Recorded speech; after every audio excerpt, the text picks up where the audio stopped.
2024 लोकसभा चुनाव के लिए यूपी में बिसात बिछनी शुरू हो गई है। 2022 विधानसभा चुनाव आजमगढ़ और रामपुर जीत से गदगद बीजेपी को समझ में आ गया है कि केवल हिंदुत्व के पिच पर खेलने से 2024 में 80 की 80 सीटें जीतने का सपना पूरा नहीं हो सकता। बहरहाल आरएसएस और बीजेपी के शीर्ष नेतृत्व ने पसमानदा मुसलमानों को अपने पाले में लाने का प्लान किया। यूपी के मुसलमानों में पसमानदा मुसलमानों की आबादी इतनी है कि अगर उसमें से कुछ प्रतिशत भी बीजेपी जोड़ लेती है तो सपा और बसपा के लिए स्थिति बद से बदतर हो जाएगी।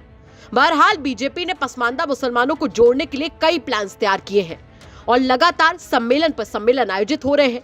खबर तो यहां तक आ रही है कि इस बार निकाय चुनाव में बीजेपी 1200 पसमानदा समाज के प्रत्याशियों को मैदान में उतारने की तैयारी में है। हालांकि बीजेपी के इस फैसले से मायावती कुछ खासी नाराज दिख रही हैं और बीजेपी पर खूब हमला भी कर रही हैं। उन्होंने अपने तरकश से कई तीर निकाले और दनादन ट्वीट्स दे मारे। उन्होंने अपने ट्वीट में बीजेपी पर हमला करते हुए लिखा है, अपने केवल संकीर्ण राजनीतिक स्वार्थ की खातिर पसमानदा मुस्लिम समाज का राग भाजपा और आरएसएस का अब नया शिगुफा, जबकि मुस्लिम समाज पहले मुसलमान है तथा उनके प्रति इनकी सोच, नियत, नीति एवं उनका ट्रैक रिकॉर्ड क्या और कैसा है ये किसी से भी छुपा नहीं है। भाजपा के मुस्लिम समाज के प्रति नेगेटिव सोच का परिणाम है कि इनकी सरकार में भी वो लगभग उतने ही गरीब, पिछड़े, त्रस्त एवं जान माल मजहब के मामलों में असुरक्षित हैं जितने वो कांग्रेसी राज में थे।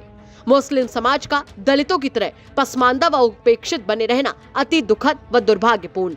जबकि बीएसपी की यूपी में 4 बार रही सरकार में सर्व समाज के हित, कल्याण व सुरक्षा सम्मान के साथ साथ हमेशा उपेक्षित रहे दलित, पिछड़ा एवं अकलियत समाज के लोगों की जान माल मजहब आदि की सुरक्षा तथा न्याय की गारंटी यहां पहली बार कानून द्वारा कानून का राज स्थापित करके सुनिश्चित की गई।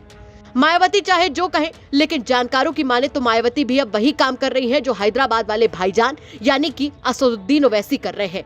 गोपालगंज सीट पर हार का फैसला महज 1.07% वोटों के अंतर से हुआ था और कुछ दिन पहले उत्तर प्रदेश की आजमगढ़ लोकसभा सीट पर हुए उपचुनाव में भी हार और जीत के बीच का फासला करीब करीब ऐसा ही रहा, सिर्फ 0.95% का, और दोनों सीटें बीजेपी निकाल ले गई और नुकसान अखिलेश यादव को झेलना पड़ा। अब ऐसे में सवाल उठता है कि आगे मायावती की काट अखिलेश यादव के पास है क्या?